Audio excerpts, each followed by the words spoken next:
मराठवाडा आणि विदर्भाच्या सीमेवर असलेलं इसापूर धरण पूर्ण क्षमतेने भरलं असून धरणाचे 13 दरवाजे उघडून 54,400 क्युसेकनं पाण्याचा विसर्ग पैनगंगा नदी पात्रात करण्यात येतोय।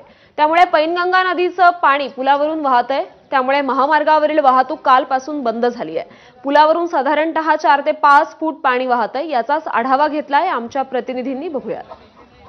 मागील 2 दिवसापासून हिंगोली जिल्ह्यामध्ये जोरदार स्वरूपाचा पाऊस बरसतोय। त्यामुळे हिंगोली जिल्ह्याच्या सीमेवर असलेलं इसापूर हे धरण भरलेलं आहे। मराठवाडा आणि विदर्भाच्या सीमेवर असलेल्या पैनगंगा नदी पात्रामध्ये पाण्याची आवक वाढली। शिवाय धरण क्षेत्रामध्ये सुद्धा मोठ्या प्रमाणात पाऊस पडतोय।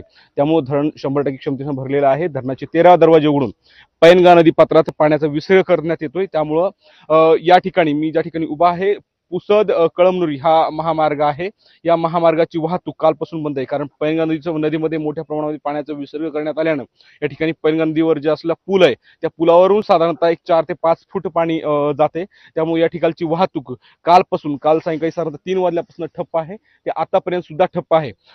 जे अर्जन्सी आहे, जे इमर्जन्सी वाहन होते ते पर्यायी मार्गाने पलीकडला प्रवास करत आहे, परंतु ज्यांना हे करायचे थांबून आरामात जायचे ते सर्व वाहनांच्या लांबच लांब रांगा या पुलाच्या दोन्ही बाजूने पाहायला मिळत आहेत। साधारणतः मोठ्या प्रमाणात पाण्याचा विसर्ग करण्यात येतोय। पाणी धरणातील आवक वाढल्यास पाण्याचा विसर्ग वाढवला सुद्धा जाऊ शकतो अशी शक्यता आहे। साधारणतः सध्या पावसानं उसंत घेतली आहे आणि जवळपास पाऊस जिल्ह्याभरामध्ये थांबल्याचं चित्र पाहायला मिळत आहे।